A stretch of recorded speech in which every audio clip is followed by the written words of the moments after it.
Hello friends, स्वागत है आप सबका इस वीडियो में। तो पिछले वीडियो में हमने केमिकली क्लासिफिकेशन जो है पढ़ा था, और इस वीडियो में हमने बोला था कि फिजिकल क्लासिफिकेशन जो है शुरू करेंगे, है ना।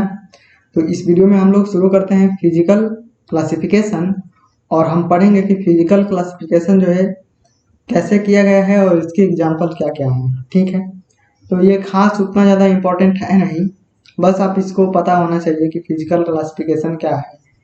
तो शुरू करते हैं, और मैं रिवाइज नहीं कर रहा क्योंकि आपका जो है टाइम ज़्यादा जाएगा, आप बोर होंगे। तो तीसरे नंबर का जो क्लासिफिकेशन है वो क्या है? फिजिकल, PHYSICAL,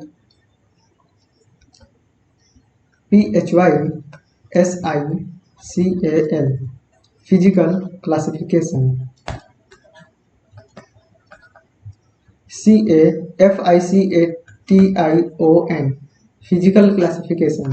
ठीक है, अब फिजिकल को जो है भौतिक नहीं लिखेंगे क्योंकि अब इतना ज़्यादा तो इंग्लिश शायद कमज़ोर नहीं होगी।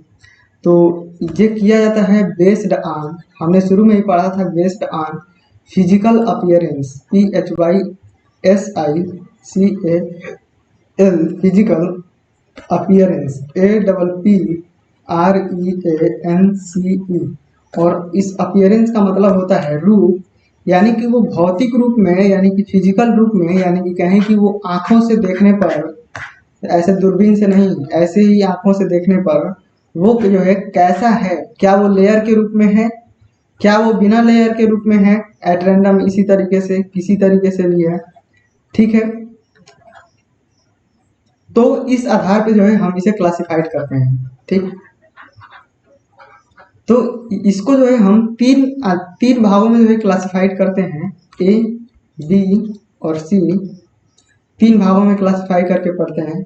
पहला है स्ट्रेटिफाइड, STRATIFIED, स्ट्रेटिफाइड रॉक, यानी कि स्तरित चट्टान, स्तरित चट्टान।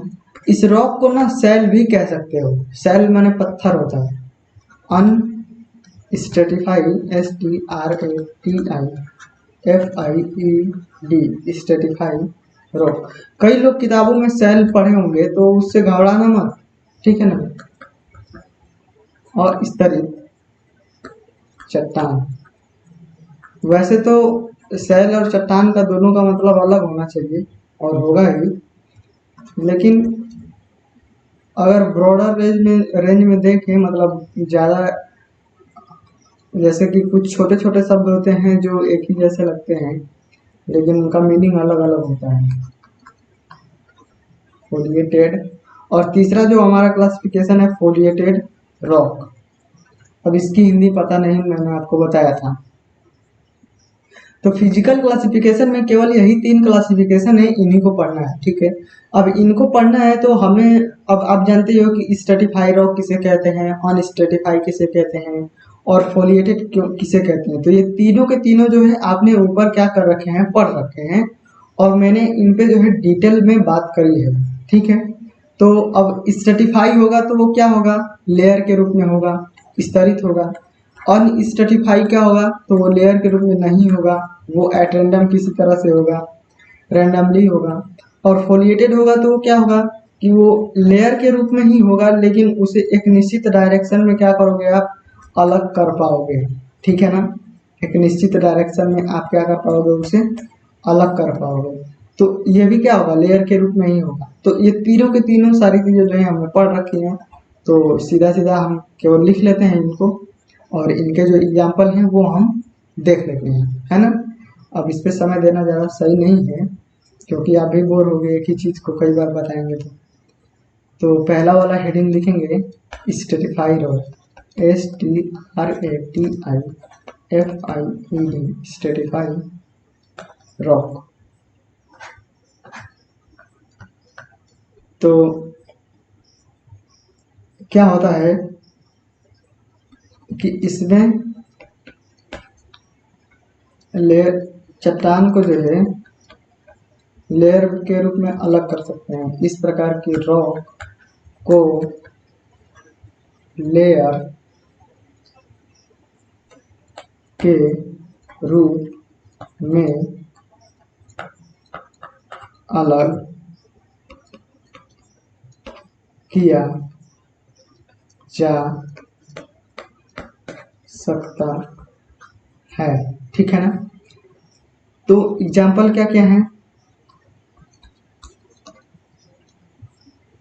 तो इसमें जनरली वही आएंगे जो सेडिमेंट्री रॉक में थे, तो जनरली वही आएंगे। ठीक है ना। तो सैंड स्टोन, लाइम स्टोन और इसके बाद से सेल, SHALE। आप देखोगे तो ये सारे के सारे जो है सेडिमेंट्री रॉक के जो है क्या होंगे, एग्जाम्पल होंगे। और इसके बाद से ये मार्बल है, तो मार्बल भी क्या है, लेयर के रूप में मिलता है। और इसके बाद से स्लेट, SLATE स्लेट, और इसके बाद से ETC। तो इनको जो है लेयर के रूप में हम अलग कर पाते हैं। ठीक। तो ये रहे इनके एग्जाम्पल। इनके एग्जाम्पल जो है कोई ज़्यादा खास इम्पोर्टेंट है नहीं। वैसे आप जो है एग्जाम्पल याद कर रहे होंगे तो सारा सारा जो एग्जाम्पल याद हो गया होगा आपको। ठीक है ना। और इसके बाद से दूसरा है अनस्ट्रेटिफाइड रॉक, STRATIFIED,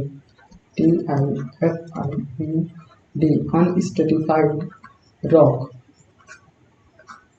तो ये क्या होता है कि इनको जो है लेयर में अलग नहीं किया जा सकता। तो इस प्रकार की रॉक को लेयर में अलग नहीं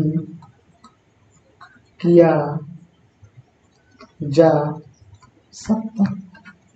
ठीक है। तो इस प्रकार की लेयर को जो है अलग नहीं किया जा सकता है लेयर के रूप में। और एग्जाम्पल क्या क्या है तो भैया लिख लो। तो इसमें जनरली वही रॉक आएंगे जो ग्रेनाइट इग्नियस रॉक में थे।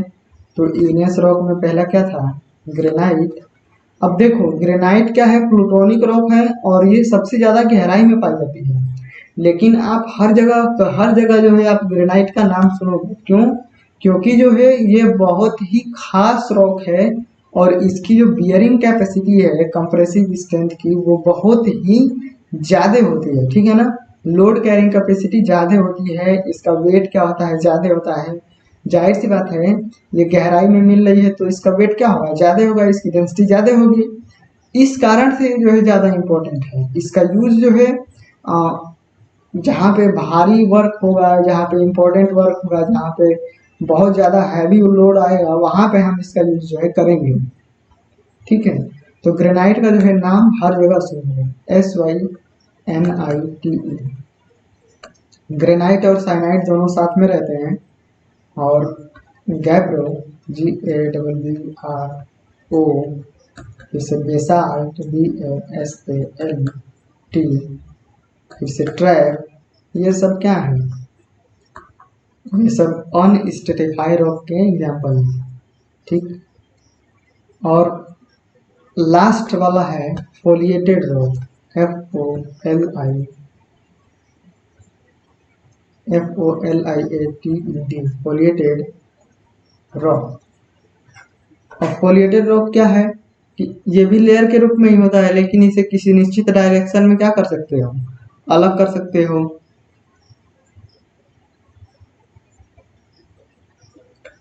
इस प्रकार की रॉक को लेयर के रूप में एक निश्चित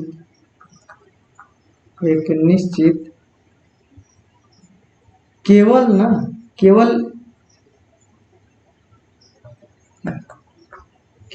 एक निश्चित, देखो केवल क्यों, क्योंकि ये लेयर के रूप में होता है और मैंने बताया था कि वो जब उथल पुथल होगा तो वो टिल्ट हो जाएगा, इधर उधर हो जाएगा, तो वो उसी डायरेक्शन में जो है अलग हो सकता है। ठीक है। और नहीं तो आप जो है अब समझ लो कि रॉक जो है खोद के निकाल रहे हो उतनी गहराई में जा करके, और ये क्या है, ये मेटामॉर्फिक रॉक है ना। ये क्या है, मेटामॉर्फिक रॉक है। तो जब आप उतनी खुदाई में जाओगे, अब वो उसमें आपने खुदाई करोगे और अंदर जाके निकालोगे तो उसमें क्या लगेगा, पैसा लगेगा ना। वो कोई मतलब ऐसा तो नहीं है, तो पैसा लगेगा उसमें, बहुत सारा जो है लेबर का जो मेहनत लगेगा। तो आप जो है उसे कैसे भी नहीं निकालोगे, आप सोचोगे कि जो भी वहां से रॉक प्राप्त हो उसका हम ज्यादा से ज्यादा यूज कर पाए, तो वो लेयर के रूप में होगा। तो आप जो है वो जैसे होगा ना, आप उसी के अनुसार जो है निकालना चाहोगे।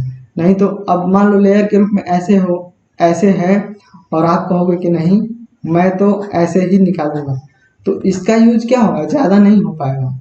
अब आप ऐसे निकालोगे तो ये छोटे छोटे टुकड़ों में हो जाएगा, ठीक है। और ऐसे निकालोगे तो पूरा लेयर बाय लेयर निकालता चला जाएगा, तो इसका यूज जो है ज्यादा होगा।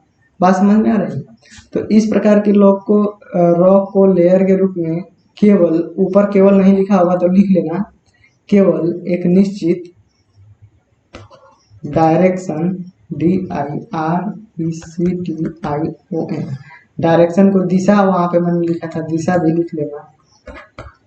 कई लोग सोचते हैं कि दिशा लिखें कि ना लिखें। एक निश्चित दिशा में अलग किया जा सकता है, ठीक है। तो इसे जो है एक निश्चित डायरेक्शन में जो है क्या कर सकते हैं, अलग कर पाते हैं। और इसका जो है एग्जाम्पल क्या क्या है, तो इसका एग्जाम्पल है स्लेट, SLATE, स्लेट। अब वही एग्जाम्पल होंगे जो मेटामॉर्फिक रॉक के थे, slate, schist, SCHIST, schist, phyllite, PHY, slate, schist, phyllite, और इसके बाद से क्या था, gneiss, GNI, gneiss, slate, schist, phyllite. देखो एक बात मैं बता दूं आपको, आपको जो एग्जाम्पल मैंने लिखाए हैं, जैसे ऊपर मैंने लिखाया था नीज, पहले नीज था, ये नीज वाला जो था ये पहले ही था, तो इसे पहले ही लिख के आप लोग याद करना। मतलब ये ऐसे लिखोगे ना, GNIESS। अब ये एक ही जैसे चारों तरफ लिखे होंगे जिस क्रम में, तो उस क्रम में आपके दिमाग में बैठ जाएगा, तो वो पूरा क्रम याद रहेगा। और लेकिन आपको भूल जाएगा एक भी नाम ना, तो आपको याद नहीं आएगा, दोनों चीजें हैं। लेकिन ऐसे जो है याद रहेगा आपको। तो नीज, स्लेट, सिस्ट, फिलाइट, तो ऐसे क्रम में जो याद रखना आपको, मतलब जैसे याद हो रहा है उसी क्रम में आप लिखना। मुझे ऐसे याद है, पहले नीज याद है, फिर स्लेट, सिस्ट, फिलाइट याद है, तो मैं ऐसे लिखना पसंद करूँगा, ठीक है। तो ये एग्जाम्पल आपको सारे जो है याद होंगे। ये कोई ज़्यादा खास जो है मतलब वो नहीं है, तो आपको अब तक पता हो जाएंगे कि कौन से जो है लेयर के रूप में होंगे, कौन से बिना लेयर के रूप में होंगे, ठीक है। तो जनरली जो सेडिमेंट्री रॉक होगी वो लेयर के रूप में होगी, और जो इग्नियस रॉक होगी वो लेयर में नहीं होगी, अनस्ट्रेटिफाई होगी, अस्तरित होगी, ठीक है ना। तो इस वीडियो को जो है हम लोग क्या करेंगे कि यहीं पे जो है रहने देंगे, ठीक है। तो थैंक यू। इस वीडियो में हमने जो है फिजिकल क्लासिफिकेशन किया रॉक का, और रॉक को बेस्ड ऑन फिजिकल अपीयरेंस के आधार पर जो है क्लासिफाई करते हैं, और इसको 3 भागों में बांटते हैं, स्तरित चट्टान, अस्तरित चट्टान, और इसके बाद से फोलिएटेड चट्टान, ठीक है। फोलिएटेड भी स्तरित ही है, इसे एक डायरेक्शन में अलग कर पाते हैं। तो इन तीनों के हमने नाम लिखे और तीनों को जो है थोड़ा थोड़ा जो है परिभाषित किया। तो यहाँ से हमारा क्या होता है, यहाँ से हमारा जो रॉक का जो पूरा क्लासिफिकेशन था ना, रॉक का जो क्लासिफिकेशन था वो क्या होता है, खत्म होता है, ठीक है। तो हमने रॉक को क्या करा है, खत्म कर लिया है क्लासिफिकेशन। तो हमने जो है यहाँ तक पढ़ लिया है कि जो रॉक है उसका निर्माण कैसे हुआ है, वो किन मिनरल से बनी है, और रॉक को अलग अलग जो है कैटेगरी में हम जो है कैसे बांटे हैं। अब देखो, रॉक तो बन गई है, जब हम उसको अलग अलग कैटेगरी में नहीं बांट के पढ़ेंगे ना, तो हमारे लिए क्या होगा, पढ़ना थोड़ा सा मुश्किल होगा, और हमें हर चीज़ों को यूज करना है कहीं ना कहीं। तो इस वजह से हम क्लासिफाई करके थोड़ा सा अपने लिए इजी बनाते हैं, आसान बनाते हैं। तो हमारे लिए थोड़ा सा क्या हो जाता है, आसान हो जाता है। मेरे लिए नहीं, मतलब सबके लिए आसान हो जाता है। हमारे का मतलब है सबके लिए, पूरे। तो आसान हो जाती है। अब हम रॉक का क्लासिफिकेशन देख चुके हैं और समझ चुके हैं कि कौन सी रॉक जो है कैसी है। अब इसके बाद से हमें पता है कि कौन सी रॉक कैसी है, तो उसका यूज भी हम थोड़ा थोड़ा कर पाएंगे। अभी तक जो है आपको केवल पता है, थोड़ा सा आइडिया नहीं हो रहा होगा, लेकिन आगे पढ़ेंगे तो आपको और आइडिया होगा कि कौन सी रॉक का जो है कहाँ पर कैसे यूज हम करेंगे। ठीक है ना। तो इस वीडियो में हम यहीं तक रहने देते हैं, अगले वीडियो से हम नया टॉपिक जो है कुछ शुरू करेंगे। और तब तक के लिए थैंक यू। अगर आपको कुछ भी नहीं समझ में आया होगा तो आप जो है कमेंट जरूर करना, मैं आपको बताऊंगा। और मिलते हैं अगले वीडियो में। Thank you.